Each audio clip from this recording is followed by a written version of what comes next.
Bien, nouvel opus de Libermundi avec Charlie Sanson, auteur de Sites étranges et mystères dans le sud de la France, aux éditions Les Trois Spirales. Donc Charlie, tu es près de Montpellier, à Lattes, et on peut dire que Montpellier, tu connais bien, et tu as longtemps animé des balades du Montpellier alchimique. Est-ce que tu peux nous en dire un peu plus sur la genèse de cette histoire ?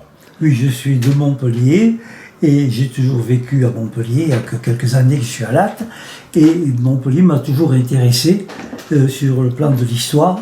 Je peux te dire que pendant l'occupation, en 1943, je m'intéressais beaucoup. Je connaissais tous les faits libres, tous les gens qui animaient tout ce qui était ancien dans Montpellier. Et on a eu au collège un concours, qui était un concours de toutes les écoles, tous les collèges, sur Montpellier en vitrine. Et le thème du concours, c'était de décrire une veillée de Noël il y a 100 ans, donc en 1843. Alors, voilà, ça a commencé comme ça, mon intérêt profond, c'est que je suis parti voir tous les faits livres que je connaissais, certains comme Gusto de Lazaro, d'autres qui sont très très connus, qui ont écrit des livres, qui m'ont reçu, un gamin qui s'intéresse à ça, ça les intéressait aussi, et ils m'ont donné des renseignements, comment se déroulait la veillée de Noël il y a 100 ans. Et j'ai pris des notes, ça m'a bien intéressé, et avec le cœur, je peux dire que j'ai rédigé une veillée de Noël il y a 100 ans à Montpellier. Et j'ai eu le premier prix de la région. Je peux encore te faire voir le diplôme. De tous les diplômes que je peux avoir, c'est le seul que j'ai conservé. Il est de 1943. Donc j'ai, à partir de là, mieux connu Montpellier, ses traditions, et ça a été le déclic. Je me suis intéressé à... Il n'y a qu'une chose que je n'ai pas fait, et je l'ai regretté, c'est que je n'ai pas appris la langue d'oc. Ah. Et j'étais avec des gens qui la pratiquaient, qui l'enseignaient et qui me conseillaient, mais pour moi, dans mon environnement familial, c'était le patois, c'était la langue des vieux. Et je le regrette encore. Hein. Mais enfin, j'ai quand même bien pris contact avec ma ville, je l'ai aimée, je l'ai vu évoluer. Je l'ai vu vraiment d'une petite ville où tout le monde se connaissait. Maintenant, c'est une grande ville où chacun est anonyme. Ça a bien changé. Mais malgré tout, c'est comme ça que j'ai connu et aimé Montpellier. Et alors, je me suis intéressé à tout ce qui avait lieu à Montpellier, dans l'histoire, dans la préhistoire, etc. Alors, comment le petit Charlie qui découvre la poésie, avec ces grands noms de la locaux, comment il en vient à s'intéresser à la symbolique, à l'alchimie et à faire des balades du Montpellier alchimique alors ? Voilà, c'est tout le côté, on peut dire, ambiance familiale. J'avais un grand-père, malheureusement j'avais 7 ans quand il est décédé, qui arrêtait le feu, qui remettait les entorses, qui guérissait les foulures. Je voyais les gens arriver accompagné parfois d'un médecin, il se retirait, pour moi c'était mystérieux, et il arrêtait la marche du feu. Et donc, après ça a été ma mère qui a eu cette transmission. J'aime pas trop dire ça parce que maintenant j'ai démystifié tout cela, hein, mais ça m'a influencé. Le côté mystérieux m'a influencé, tout ce côté un petit peu secret, pour un gamin, c'est toujours intéressant. Et à côté de cela, j'ai été dans une école religieuse, les frères écoles chrétiennes à Montpellier, et là, on m'a appris l'histoire sainte, qui est un peu la Bible des enfants.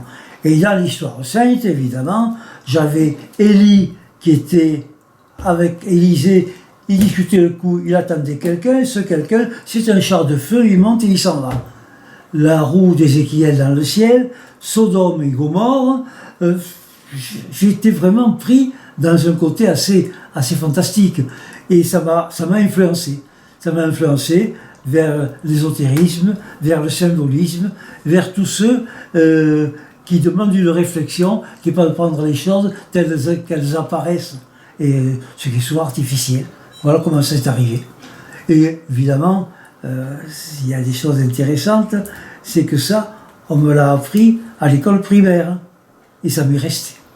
Alors évidemment, après, mes recherches en ufologie, etc., c'était normal, c'était un cheminement qui m'était destiné en quelque sorte, sans jamais me prendre au sérieux dans toutes les recherches que j'ai faites, quand même. Alors, comment tu vas développer, du coup, un fil d'Ariane dans Montpellier à travers une série de places, d'endroits plus ou moins secrets comment ça te vient, ce fil conducteur que tu développes dans ton livre et qu'on va retracer là? Eh bien, en m'intéressant à l'alchimie, en m'intéressant à tout ce qui était symbolique, j'ai eu l'occasion de rencontrer des gens comme Léon Ginès, qui est un grand ami. J'ai rencontré Guillaume Marx, qui était aussi dans le milieu alchimique, etc., et qui était un voisin ici, il habitait la villa à côté. Et c'est là qu'avec Guillaume, on a parlé de Montpellier, de l'alchimie, de tout le passé de Montpellier, Jacques Coeur, etc. Et avec Guillaume, c'est là qu'on a décidé ensemble d'organiser des visites de Montpellier, ville alchimique. Ça a commencé comme ça, et on l'a fait pendant pas mal d'années. Alors on partait du Pérou, avec l'eau pontique, le château d'eau, et là on retrouve l'eau. Je me suis intéressé vraiment à ce côté spirituel de l'eau. Enfin, des signatures alchimiques à Montpellier, elles sont innombrables. Voilà, la balade, elle durait combien de temps alors? On partait le matin, on avait rendez-vous à 9h, il fallait bien 2h30 pour arriver au restaurant. On partait du restaurant vers 3h par là, et on descendait, on finissait à 5h au bord du Lez. Oui, donc grosse bonne journée, de journée de promenade. Que je ne ferai plus maintenant parce que mes jambes ne voudraient pas me suivre. Mais la vidéo peut nous aider à reconstituer tout ça. Là, je suis entièrement d'accord. Charlie, par la magie de la caméra et de la vidéo, nous allons faire une balade virtuelle dans Montpellier en imaginant un retour en arrière quand tu animais ces promenades. Alors, on part de la place royale du Pérou avec la statue de Louis XIV. Oui. Endroit magnifique. Alors, qu'est-ce qu'on peut en dire au niveau de la symbolique alchimique dans tes souvenirs? La symbolique alchimique, elle part bien sûr de la Spagherie, qui est la voie humide, puisqu'il y a la voie solaire et puis la voie humide. Et nous avons à l'entrée de Montpellier ce fameux aqueduc qui amène l'eau pontique, qui arrive au grand réservoir qui est le château d'eau de Montpellier. Il n'y a pas longtemps, j'ai entendu à la télévision quelqu'un qui disait que l'aqueduc était un monument romain. Mais enfin, c'est pas du tout ça. Ça a été construit à l'époque de Louis XIV, puisque la statue de Louis XIV trône au centre de la promenade du Pérou. Alors la promenade du Pérou, bien sûr, elle domine Montpellier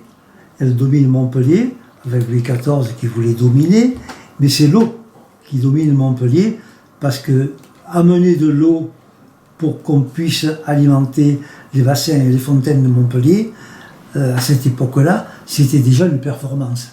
L'eau, c'était plus précieux que n'importe quoi. Donc, l'eau arrive par là, et toute opération alchimique a besoin de l'eau, et on descend dans Montpellier. Et en sortant du Pérou, on va se retourner, et là, on voit deux statues, de part et d'autre des entrées du Pérou. Il y a de chaque côté un lion avec un enfant, ou à côté du lion, ou sur le lion. Et là, bien sûr, si on veut arriver à des résultats en alchimie, il ne s'agit pas d'être un érudit, il faut retrouver dans sa conscience une âme d'enfant. Il faut retrouver une âme d'enfant, et on retrouve donc l'enfant qui seul peut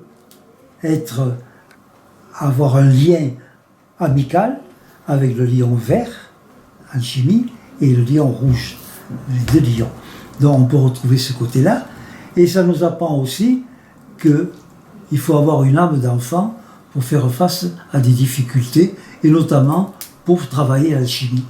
Si on a trop de raisonnement, d'érudition, il faut être dans la simplicité, et beaucoup d'éléments, qu'ils soient alchimiques ou autres, sont plus simples que ce qu'on imagine, et c'est un propre de l'être humain de compliquer les choses.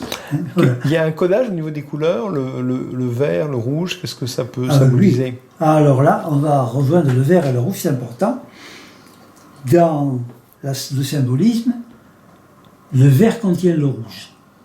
Le vert contient le rouge. C'est un côté symbolique. Et ça part de l'Égypte antique. Dans l'Égypte antique, la vie dans le cosmos, c'était un rayon vert. Un rayon vert, c'était la vie dans le cosmos quand il n'y avait pas de vie sur la Terre. Donc, pour descendre sur Terre, ce vert s'est transformé en rouge. Le vert contenait le rouge, et c'est sous la forme du sang d'un chat que la vie est descendue sur la terre. C'est pour ça que dans l'Égypte antique, le chat était un animal sacré.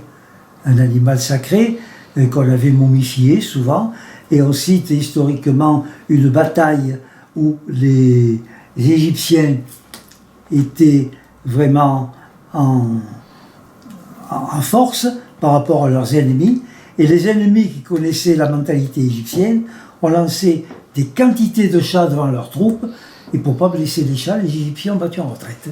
C'est très joli comme histoire. Et donc, le vert contient le rouge depuis cette légende, et on s'aperçoit, j'ai des roses qui sont là, quand elles vont fleurir, c'est vert. Ça s'ouvre, c'est rouge. Le vert contient le rouge. Je crois que c'est un beau symbole. Merci. Deuxième étape, quand nous partons du Pérou, nous tournons sur la gauche et nous descendons en direction du Jardin des Plantes. Un jardin des plantes qui est à côté de la faculté de médecine. Donc là, on est au cœur de la tradition montpelliéraine alchimique, je crois. Oui, tout à fait. Le Jardin des Plantes a été créé, il y a très longtemps bien sûr, par Henri IV. Alors pourquoi au centre d'une ville qui n'était pas encore une grande ville, on a fait un jardin aussi important pour que les étudiants étudient les plantes? C'est que les étudiants de la faculté de médecine qui est à côté, ces étudiants, dans la médecine, faisaient de l'alchimie. Ils faisaient de l'alchimie, c'était au programme pratiquement, et pour faire de l'alchimie, par le côté qu'on appelle la spagyrie, la voie humide, ils avaient besoin de plantes. Et pour qu'ils aient les plantes à disposition, à côté de là où ils étaient, Henri IV a créé le Jardin des Plantes. Est-ce qu'Henri IV s'est intéressé à l'alchimie ou est-ce qu'il a été influencé? Ça, je n'ai pas de documents là-dessus. Mais c'est à ce moment-là qu'on a permis aux étudiants de la faculté de médecine de faire leur travail en alchimie. Alors, cette faculté de médecine, si on regarde bien, on a beaucoup de gens, de dignitaires qui ont un rapport avec l'alchimie. Et ça, c'est avéré historiquement, je crois. Alors oui, là, les étudiants en médecine avaient la coquille Saint-Jacques, bien sûr, avec eux. Et pratiquement, l'alchimie se confondait avec la chimie. C'était, à cette époque-là, c'était au programme, en quelque sorte. Donc, les étudiants en médecine s'occupaient de ça. Et on a quand même eu des cas assez extraordinaires. Il y avait une tradition, quand il y avait une épidémie, c'était le choléra, c'était la peste, bien sûr, beaucoup d'étudiants interrompaient leurs études avant même d'avoir leur diplôme et allaient soigner les pestiférés. Ça a été le cas de Saint-Roch, justement. Saint-Roch est parti en Italie, il a soigné les pestiférés, il a été malade, mais il n'a pas attrapé la peste. Il est revenu à Montpellier, complètement délabré, bien sûr, et à un endroit qui est marqué par un banc et une statue actuellement, en haut la rue Pile à Saint-Gély, il y a une statue de Saint-Roch, et là, il s'est fait connaître. Il a dit qu'il revenait de soigner les pestiférés, qu'il était Roch, et la famille Roch était une grande famille de Montpellier. Et alors là, encore un côté un peu particulier, on n'a pas voulu le reconnaître. Ça faisait un héritier de plus. Donc Saint-Roch n'a pas été reconnu. 200 ans plus tard, un autre étudiant de Montpellier, qui se faisait appeler Nostradamus après, pendant ses études, il est parti soigner les pestiférés avant d'avoir son diplôme. Et donc il est parti en Italie, il a soigné des pestiférés. Il n'a pas eu la moindre trace de contagion sur lui. Et ses collègues étaient surpris. D'autant plus qu'il utilisait une petite poudre blanche dont il n'a jamais voulu révéler la composition. Donc il est revenu,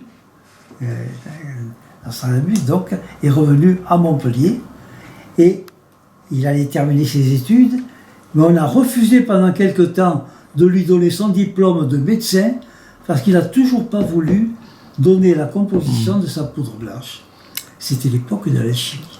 Alors, par rapport aux alchimistes, à l'époque de Nostradamus, j'ai parcouru des petites rues de Montpellier pour retrouver l'itinéraire que les étudiants en médecine prenaient pour aller jusqu'au cimetière qui se trouvait derrière ce qui est maintenant l'église Saint-Denis. Derrière, il y a le chèque postaux, et là c'était un cimetière.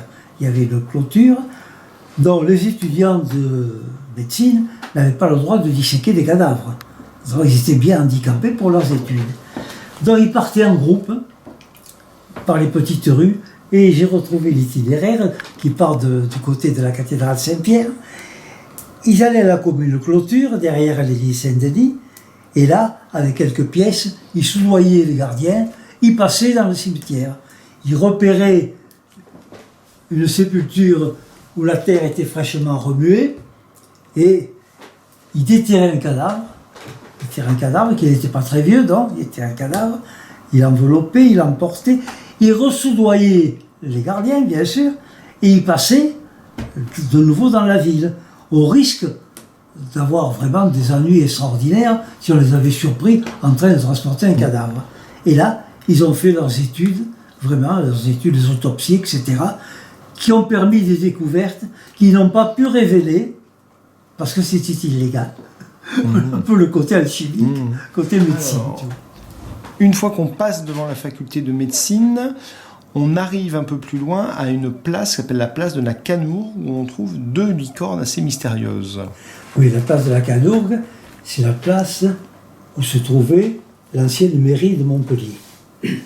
Donc, sur l'extrémité de la place, il y a la statue, vraiment, qui est tout à fait alchimique.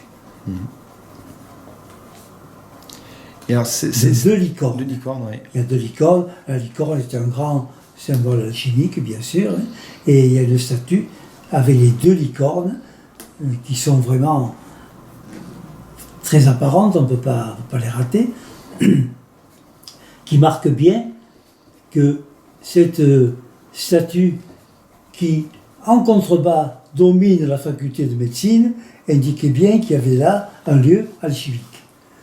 Et quand on traverse toute la place, on arrive à l'autre bout, à une maison très particulière qu'on appelle l'hôtel de Sarré.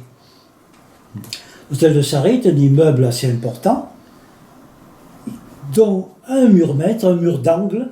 La pierre d'angle, on la retrouve également dans l'ésotérisme. Cette pierre d'angle, qui est un support important, eh bien, on a l'impression qu'elle descend du toit et qu'elle repose sur rien. C'est une coquille Saint-Jacques qui la prolonge jusqu'au sol. Donc, c'est une prouesse, on peut dire, des architectes.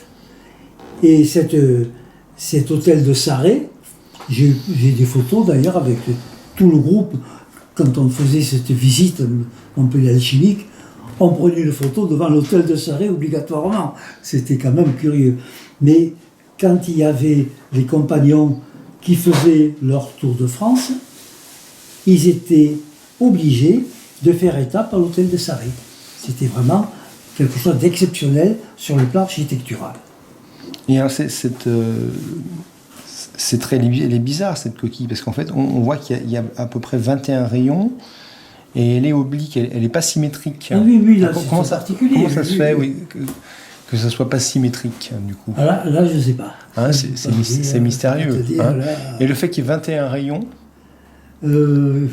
Normalement, oui, 21, c'est un chimique peut-être, mais c'est surtout le tarot. Oui, la carte, ça correspond à la carte du tarot Alors, 21. en parlant des 21 rayons, je peux te citer l'anecdote qui n'a rien à voir avec Montpellier, mais qui nous est arrivée quand on était en Égypte avec Amina. On avait écrit un livre sur les tarots. Les tarots à la portée de tous. Et on avait, dans un dernier chapitre, on avait vu comment les nombres pouvaient s'accorder au tarot pour des prévisions, etc. Et on avait mis au début, comme phrase, la numérologie des tarots.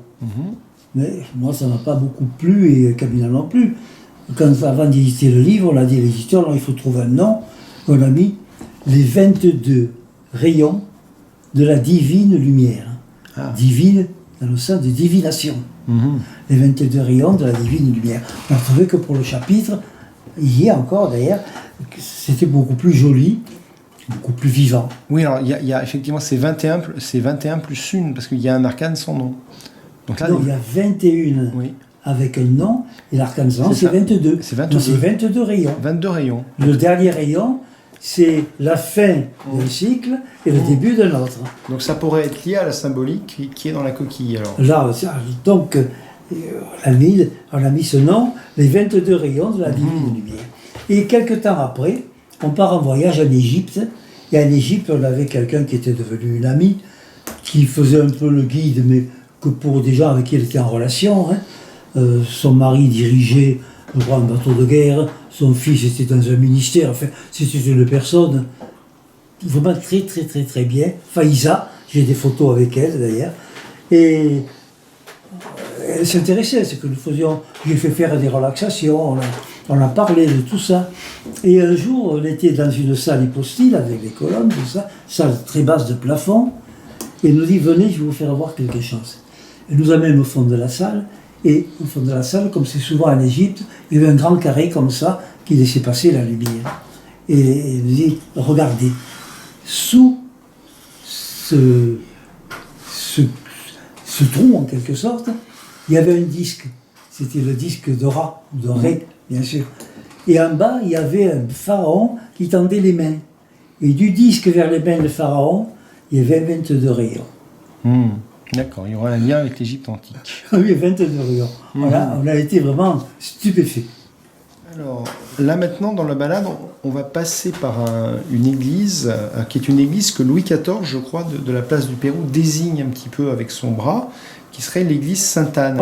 L'église Sainte-Anne, elle est bâtie sur, traditionnellement on dit, sur un des sommets du volcan. Parce que Montpellier est un volcan quand même. Elle est bâtie au sommet du volcan. Elle a un clocher qui est très haut. Et finalement, quand on approche par la route, autrefois bien sûr, on voit le clocher de Sainte-Anne avant de voir Montpellier. Ça, sur ce côté-là, c'est important, l'église de Sainte-Anne. Alors sur le côté tellurique, on n'en a pas parlé, mais c'est important. Nous sommes ici sur la chaîne des volcans qui montent depuis l'Afrique, qui passent par Agadir, qui passent par l'îlot volcanique, qui passent par Agde. Agde, il y a le Mont Saint-Loup. Le Mont Saint-Loup, il y a des textes des Phéniciens qui parlaient de la montagne qui crache le feu. Donc c'est pas si vieux que ça. Et il y a à peu près 200 ans, on a des textes d'un curé qui allait sur les pentes du Mont Saint-Loup, au-dessus d'Agde donc, pour étudier les fumerolles. Il y a encore des fumerolles. Donc c'est assez intéressant. Et cette ligne de volcans, elle monte à Montpellier, on est sur la ligne des volcans, à Bédarieux aussi, à Lodève, et ça monte vers les volcans d'Auvergne, qui sont des volcans endormis. C'est pas des volcans complètement éteints. Et il y a en Méditerranée une grande faille qui est au large de Nice, qui fait un peu peur à certains géologues. Et il y a également une autre faille qui vient des Alpes, qui passe au-dessus de Montpellier et qui a créé cette faille entre le pic Saint-Loup et le mont Ortus derrière. Et cette ligne de faille repart vers l'ouest et rejoint la ligne des volcans sur l'Odève. Et l'Odève, c'est une ville très particulière aussi. D'accord. Et à un moment donné, beaucoup de gens un peu en marge de la société, le Larzac, etc., allaient s'installer à l'Odève. Et j'ai connu des gens très particuliers sur l'Odève, qu'on qualifiait des gens qu'on disait allumés, mais qui étaient allumés d'une lumière différente. Voilà, différent. Alors, l'église Sainte-Anne, elle, je crois que c'est plus une église. Alors, qu'est-ce qu'on y trouve tout simplement, elle est intéressante pour nous parce qu'il y a un labyrinthe dessiné dans l'entrée. Et même quand l'église est fermée, avec le portail, on voit ce labyrinthe. Donc, c'est toujours le symbole du labyrinthe qu'on retrouve à l'alchimie, bien sûr. Est-ce que ça voudrait dire que la ville de Montpellier est aussi une forme de labyrinthe, du coup? Parce que quand on ça aussi, oui, bien sûr. Ça pourrait être une métaphore du labyrinthe. Bien sûr. Il y a des chemins à suivre, et puis il y a des chemins barrés, quoi. Alors, continuons notre promenade. Quand on emprunte la rue de la Loge, on va croiser la rue Jacques-Cœur. Et je pense que ce Jacques a des choses à nous dire. Il y a la rue des trésoriers de la Bourse. Oui. Qui est derrière. Ouais. Dans la rue Jacques-Cœur, c'était donc en souvenir de Jacques-Cœur qui a été intendant de la région du Languedoc. Donc il était intendant de la région de Languedoc. Il avait son hôtel rue Jacques-Cœur, où il y a encore, et là il faudrait pouvoir y aller avec Ars, on a essayé d'y aller, on n'a pas pu. Pourtant à une époque j'avais des amis qui habitaient, j'y passais plusieurs fois par semaine. Et il y a des quantités de bronze ou de fer forgé dans le couloir commun de l'hôtel qui représentent que des symboles alchimiques. Et maintenant la maison est fermée. Oui, le musée est fermé, voilà, depuis 2018. On ne peut plus y accéder. Et c'est bien dommage. Ouais. Bien, enfin, j'aurais dû prendre des photos de tout ça, mais on ne peut pas être partout. Donc Jacques Cœur était cet intendant qui était un personnage important par rapport au régime royal, bien sûr, intendant d'une province. Et Jacques Cœur, d'après la légende, dans la rue Jacques Cœur, là où il y a un pont qui barre la rue, il y a une maison qui barre la rue, au-dessus, c'est de là que d'une terrasse, Jacques Cœur surveillait les bateaux qui étaient dans le port de Latte et qui amenaient toute la marchandise en tant qu'intendant, bien sûr. Et ici, on a le théâtre qu'on appelle Jacques Cœur, qui a été aménagé sur les fondations des magasins de Jacques Cœur. Donc, Jacques Cœur est un personnage très important. Bien sûr, il a fait fortune et ça a inquiété la royauté, comme ça a fait pour d'autres, bien sûr, à d'autres époques. Et Jacques Cœur a eu des gros ennuis, alors que la légende dit qu'il n'avait pas fait de malversation, mais qu'il avait fait de l'alchimie. D'où l'idée qu'il utilisait l'alchimie pour fabriquer du plomb en or, c'est ça? Ou il y avait autre chose? Ça c'est le côté mystérieux de l'alchimie. Oui, on ne saura pas. Or, transformer la transformation des métaux, du plomb passé à l'or, théoriquement maintenant, par le côté, on peut dire, atomique, c'est possible.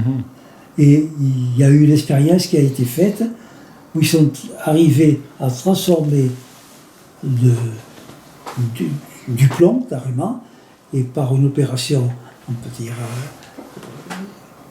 qui est une opération non pas alchimique, une opération moderne. Et de fusion froide, plus ou moins. Ils sont arrivés à ce que ce plomb se transforme.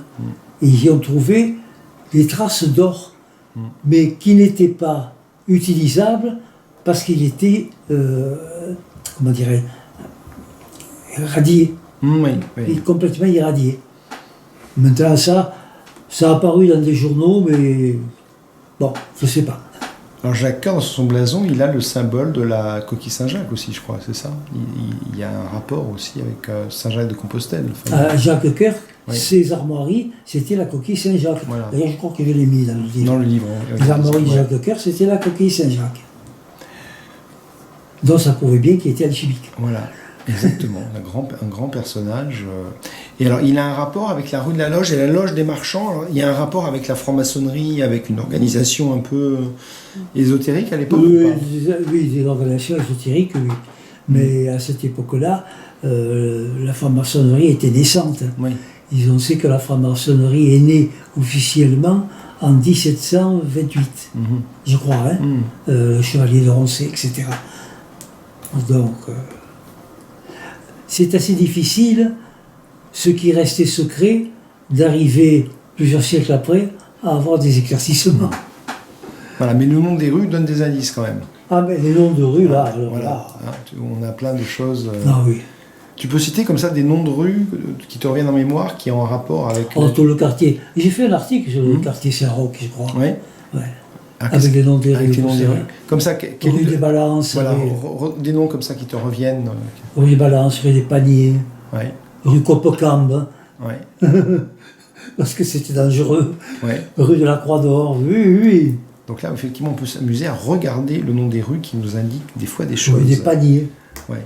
Et on voit aussi quelques images sur les murs en forme de granulés, de labyrinthes. Ça, c'est des choses tu te rappelles de ça ou pas? C'est comme des sculptures, des bas-reliefs. Ah oui. Ça, c'est oui, une oui. marque aussi des alchimistes. Oui, il y en a il y en a encore. Voilà. Et là, du coup, on peut voir. Parce que ce quartier Saint-Roch, il a été vraiment modifié, aménagé. Mais on a conservé beaucoup de choses quand même. Oui, donc là, c'est vraiment un quartier. De la rue Puy du Temple, ouais, il y a encore le puits de Saint-Roch. Évidemment. Ouais. Donc un quartier à visiter où il y a plein de bons restaurants.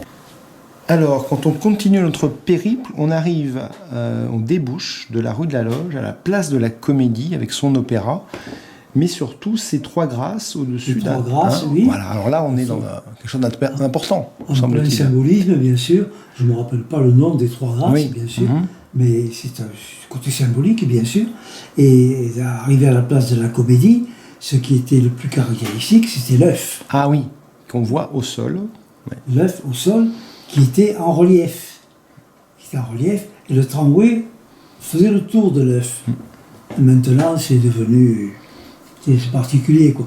On a tout démoli, on a pavé la place de la Comédie, et l'œuf, il est dessiné. Voilà, c'est ça. Si bien qu'il est dessiné à des endroits où les tables des cafés, on le voit. On le voit plus forcément. Voilà. Sur le... Alors, il y a l'anecdote que je t'ai racontée tout à l'heure sur quand l'œuf sera cassé, la ville explosera. Alors la symbolique du chiffre 3 peut-être, peu importe le nom, mais l'idée qu'elle soit 3, qu'est-ce que ça peut... Le 3, c'est la réalisation. Oui. Pour que la ville se réalise sur le plan, on peut dire, de la beauté, de l'art, de la culture. Beauté, art et culture, il faut on est trois. Trois grâces. Hein. Beauté. 3, c'est la réalisation. D'ailleurs, même dans la vie, quand on veut faire partir des coureurs, on crée 1, 2, 3. Oui. 3, c'est le départ. Ouais. C'est la réalisation possible. Alors, une fois qu'on est passé par cette place de la Comédie, on peut poursuivre le trajet et tu finissais dans ce nouveau quartier de la ville, qui est le quartier, on va dire, Antigone, Il y a avec d'abord eu le polygone. le polygone d'abord, oui, Il y a d'abord eu le centre commercial. polygone, et quand Frêche a été maire, comme il y avait polygone, lui il était Antigone. Ah, c'était anti, il y a un jeu de mots. Un jeu de mots par rapport au maire qui a précédé, mais c'était un sourire, pas plus. Hein. Mais par contre, oui, moi j'ai bien connu Frêche d'ailleurs. Alors, il s'intéressait à toutes ces traditions ésotériques, historiques, oui. Oui. Vraiment, parce que ça a été un grand-maire de Montpellier, Georges Frêche. Frêche, c'était ça. Oui, c'était un orateur. L'historien, improvisateur. Un historien. Voilà. Alors, c'est lui, du coup, qui commande ce quartier à Ricardo Bofill, je crois, et qui fait un quartier qui s'appelle, avec toute une symbolique quand même, donc il faut qu'on parle. Alors, pour le quartier, donc, Antigone. Le quartier Antigone, je ne l'aime pas. Ouais. Je ne l'aime pas parce que Ricardo Bofill a fait Antigone, pour moi, comme une répétition de quartier qu'il devait construire à Moscou. Il a fait des bâtiments qui sont beaucoup plus d'allure moscovite que méditerranéenne. Il y a des grandes fenêtres sans volets, exposées en plein soleil, des fenêtres sur 2 étages, c'est pas vivable. Mais alors du coup, pourquoi pourquoi ce quartier, tu l'intègres pourquoi tu ne termines pas sur la place de la Comédie? Ah non. Et pourquoi tu Parce continues à Antigone? Voilà, du coup, c'était quoi le... Antigone, Voilà. parce que justement, on descend, l'eau pontique descend, il y a l'œuf, et on descend encore pour que l'eau aille à un aboutissement dans le Lez. Dans le Lez. Et elle va à aboutissement dans le Lez avec ce qu'on appelle, le nom m'échappe, quand on fait un endroit qu'on veut rendre actif sur le plan alchimique, vibratoire, les rues sont souvent comme ça, et au milieu, l'eau coule. Ça peut être l'eau de pluie, comme l'eau d'une fontaine permanente, etc. Donc, à Antigone, ça finit par recevoir tout ce qui vient depuis l'aqueduc, ça le reçoit, et on en arrive à un endroit qui est l'aboutissement, la place du Nombre d'Or. Voilà, où il y a de l'eau qui sort de la place, effectivement. Alors, on a des jets voilà, l'eau, elle jaillit à la place du Nombre d'Or, et elle doit descendre par ces petites rigoles jusqu'au Lez. Jusqu'au Lez, jusqu'à la rivière, là-bas. L'aboutissement normal sur le plan alchimique, etc. Et cette eau, l'architecte l'a prévue, mais finalement, on n'a jamais fait couler de l'eau dans ces petits canaux. Oui, ça n'a pas été achevé. Comme il y a un goût d'inachevé. Ça n'a pas été compris. Voilà, ça n'a pas été compris. Ça a été compris à la conception, pas à la réalisation. Et théoriquement, faire couler l'eau comme ça au milieu, ça enlève les impuretés, l'eau purifie. Oui. Elle purifie spirituellement, comme elle purifie le nettoyage. Donc, l'eau purifie, elle porte bonheur en quelque sorte. Or là, on a mis son emplacement, on n'a pas fait couler l'eau. Et on peut se renseigner, depuis qu'il y a cette avenue de la place du Nombre d'Or jusqu'au Lez, là-bas, eh bien, il n'y a pas de grand commerce qui est tenu le coup. Oui, donc c'est un quartier un peu déserté. Par contre, il y a cette symbolique du Nombre d'Or qui est importante en alchimie. Oui, pas le Nombre d'Or, normalement, c'était l'apothéose. Oui, l'apothéose. L'eau qui arrive, qui a irrigué, qui a fait vivre la ville, elle arrive là, elle jaillit, et elle va justement rejoindre son circuit naturel, le Lez et la mer. Et oui. Et après, avec les nuages, elle reviendra. Et le Lez, justement, il y a, dans ce quartier, il y a des espèces de légendes ou de peurs que le Lez déborde aussi. Ça, c'est des choses qui peuvent arriver, que la ville aussi. Et Nostradamus n'avait pas dit des choses sur le fait que Montpellier serait englouti par les eaux. Enfin, il n'y a pas quelque chose autour de ça, non? On pourrait te corriger, Nostradamus, on lui en a fait dire. Hein. Ouais. Non. Il n'y a pas de risque par rapport au Lez. Mais le Lez, là où il est maintenant... Il a fait des dégâts. Il a fait des dégâts, mais de gros dégâts. Ça risque plus maintenant. À l'époque, en 1930 ou 1933, mes parents m'ont raconté, il y avait une inondation formidable, surtout à Castelnau, et au bord du Est, à la Pompignane, quartier de la Pompignane. Et en 1933, donc, il y a eu une famille, la famille Orange, qui a été noyée complètement. Alors, au terme de cet entretien, puis de toutes ces promenades que tu as fait pendant si longtemps à Montpellier, on dit que les poètes dont tu t'inspirais quand tu étais petit, le poète peut saisir l'âme du monde ou l'âme d'une ville. L'âme d'une ville, elle aurait un message à nous délivrer. Alors, quel serait le message de Montpellier aujourd'hui? Mais toutes les villes ont un message qui est caché dans leur origine, leur développement, leur aboutissement quelquefois, mais ce message, je crois qu'il est fait non pas seulement de la ville elle-même, qui malgré tout a ses propres vibrations avec son architecture, etc., mais je crois qu'il est fait des vibrations des gens qui y vivent. C'est un peu l'effet miroir. Le message est un peu la traduction de l'émanation des sentiments, des désirs, et de la façon de vivre des réalisations des Montpelliérains. Donc Montpellier est une ville qui était une petite ville où tout le monde se connaissait et qui maintenant est devenue une ville où chacun est anonyme. Elle a perdu une âme, elle en a pris une autre. Mais moi, l'âme de Montpellier maintenant ne me convient pas tellement, je préfère celle de ma jeunesse. Oui, c'est le côté nostalgique, mais au-delà, si on fait abstraction de ce rapport temporel qui est une espèce de loi d'entropie qui est classique, par rapport à la symbolique alchimique qui t'est chère, il y a bien une marque alchimique dans Montpellier qui est particulière. Alors, comment on pourrait la résumer, cette âme alchimique de Montpellier? Il y a une âme alchimique à Montpellier qui dit bien que ce n'est pas ce qui est à la vue de tout le monde, ce qui est officiel qui est le plus important et qui peut nous amener le plus loin. Je crois que c'est le côté pas secret, mais caché, symbolique, ésotérique, avec les vibrations accumulées de gens qui apparemment n'ont aucune importance, qui fait que Montpellier a une âme quand même qui se construit, mais qui ne se construit pas en apparence. En apparence, Montpellier est une ville anarchique. Oui, alors que derrière, il y a eu, je crois que tu es ami avec Léon Ginès, que j'ai déjà interviewé, donc derrière, il y a une tradition liée à un courant alchimique aussi. Tu as côtoyé Léon Ginès, tu connais un petit peu de ce dont il s'agit, là, la voie du Synapse, peut-être, ça te parle? Oui. Donc là, c'est une tradition alchimique qui est toujours vivante, ou qui est... qu'en est-il de ça? Oui, mais il faut voir que les gens comme Léon Gineste, Liam Mars, c'est ce que j'ai connu, ce sont des exceptions quand même. Oui. Alors ce sont des exceptions qui peuvent avoir une importance, mais pour les gens qui les découvrent. Mais en fait, ça fait partie de cette importance de choses cachées. D'accord, qu'il faut découvrir. Découvrir. Hein, voilà. C'est un peu le laboureur et ses enfants. Voilà. Hein. Il faut creuser pour retrouver l'âme de Montpellier, parce qu'actuellement, elle n'est pas apparente. Alors, sauf que cette année, on a une exposition sur les 800 ans de la faculté de médecine, dans une année où on se pose des questions sur la santé. C'est pas un curieux paradoxe? Et oui.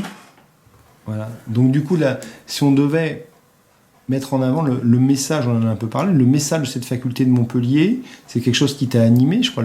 On parlait de vitalisme, toi tu as fait du sophromagnétisme, est-ce qu'il n'y a pas un lien à décoder derrière ça, le lien entre le vitalisme, par exemple de Barthez, et puis ce que tu as fait en sophromagnétisme, qui est lié à la tradition égyptienne que tu connais bien aussi? Peut-être nous en dire un mot de cette séance. Le sophromagnétisme, c'est une méthode que j'ai créée personnellement, en observant autour de moi, en travaillant. C'est le travail d'une vie finalement. Hein. Ouais, mais est-ce que tu n'es pas dans la lignée de l'école vitaliste de Barthez finalement quand tu fais ça? Sans le savoir peut-être. Voilà, ou de Mesmer, ou de tous ces gens qui ont travaillé Mesmer, sur... oui. Voilà, hein, forcément. Mesmer, oui. Voilà. Mesmer m'a beaucoup influencé. J'ai beaucoup étudié Mesmer. J'ai étudié comment il a été rejeté par l'Académie de médecine. Hein, comment il a promis, d'abord c'est lui qui le premier à parler de la mémoire de l'eau, hein, puisque d'autres sont inspirés de ses travaux, dont Mesmer a eu cette importance-là, il m'a beaucoup influencé, et je pense que cette influence que j'ai reçue de Mesmer m'a permis de faire des recherches parallèles et d'arriver à appliquer ce qu'il disait sans le prouver, puisqu'il avait promis de livrer beaucoup de choses, et comme on l'a mis d'or, c'est un peu le cas de Raoult maintenant, parce que Mesmer n'était pas d'accord avec l'Académie de médecine, on l'a rejeté. Voilà, on a l'impression que l'histoire se répète. L'histoire se répète, voilà. L'histoire se répète, mais j'ai l'impression que malgré tout, malgré les grands pontes qui font de grands discours, qui se permettent de juger les autres, malgré tout, il y a des médecines parallèles, il y a des méthodes qui petit à petit prennent leur place. Tu peux peut-être dire un mot de ton dernier livre où justement tu parles, qui est une espèce de synthèse de ce que tu fais, où tu fais un lien entre ta technique et puis une vision peut-être plus éclairée de la science pour que les gens puissent se soigner autrement. Peut-être dire un mot là-dessus? Oui, bien sûr. Je pense que actuellement, avec la physique quantique, on se rend compte que ce que la chimie nous dit de la matière, des réactions, etc., on s'aperçoit qu'il y a beaucoup de choses qui sont prises en défaut maintenant. Et qu'en réalité, les gens ont des possibilités personnelles qu'ils n'exploitent pas parce qu'on les leur a cachées ou qu'on leur a dit que c'était dangereux. Je vois par exemple quelqu'un qui a un problème psychique, on entendu encore à la télé hier, on parle des recherches sur l'hypnose avec des groupes ici là-bas. Mais nous, on a eu des quantités de gens on ne peut pas dire soigné, qu'on a aidé par l'hypnose, parce qu'on a travaillé à des hypnotiseurs sur le tas, non pas plusieurs de salons ou d'écriture. On a travaillé avec, on a étudié comment ça se passe, et on a repéré comment le psychisme humain pouvait être influencé, en bien comme en mal d'ailleurs, mais comment des affections réputées très graves peuvent être vraiment presque supprimées, très améliorées, uniquement par la parole.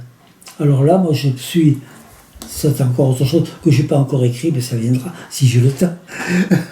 C'est que je crois beaucoup à la vertu de la parole. Oui, la puissance du verbe, c'est dans l'évangile de Jean. Voilà. Exactement, le verbe s'effichait, verbe factum est. Ouais. Je pense que la parole est extrêmement importante, à la condition que celui qui s'exprime sache parler. Et là, c'est rare. C'est rare quand j'entends les journalistes professionnels de la télé, ça fait peur. Fait mal aux oreilles. Ils ne savent pas respirer d'abord. Voilà. Ouais. D'abord, c'est l'air, c'est la respiration, c'est le rythme que l'on donne, c'est ce côté inconnu, vibratoire, qui est dans la parole sans que ce soit accessible à quelqu'un qui n'est pas au courant. Pour moi, la parole, c'est la première des choses. Voilà. Que tu as allié dans ta méthode avec la science du magnétisme et des énergies, finalement, pour faire une méthode à part. Voilà. Pratiquement, je le dis, et c'est vrai, j'ai fait faire des quantités de relaxation. Quelqu'un qui est énervé, on le met en relaxation. C'est un état sophronique qui peut descendre à l'hypnose ou qu'on garde en état sophronique. Mais quand on fait faire une relaxation à quelqu'un, la personne ferme les yeux, elle est allongée, elle ne voit rien, et le seul contact qu'elle a, c'est ma parole. Et avec ma parole, je peux créer des choses extraordinaires. Et je ne prétends pas être un supérieur là-dedans.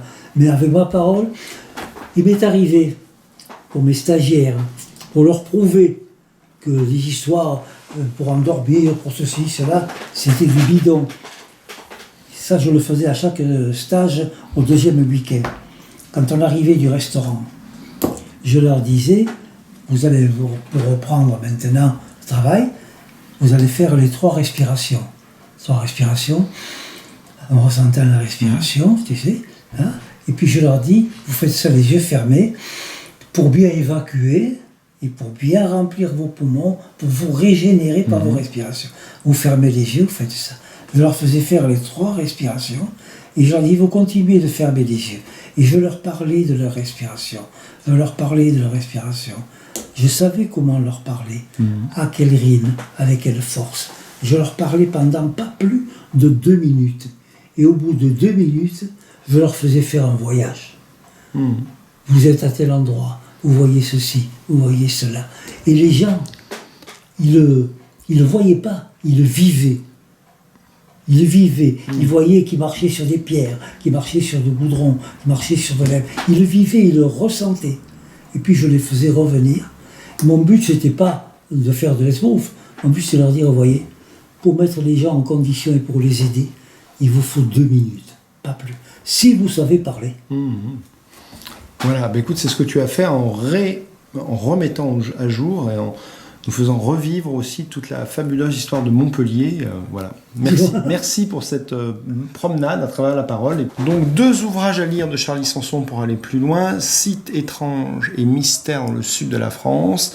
Et le dernier, effectivement, qui est lié à ce qu'on disait sur la tradition montpelliéraine, finalement peut-être de médecine, les pouvoirs de l'énergie vitale confirmés par la science. Voilà. Aux éditions La Vallée Heureuse. La Vallée Heureuse. Ah, ça c'est beau ça. C'est à Toulouse. Voilà, Toulouse. Donc on finit sur une note positive là. Voilà, merci Charlie pour ton enthousiasme.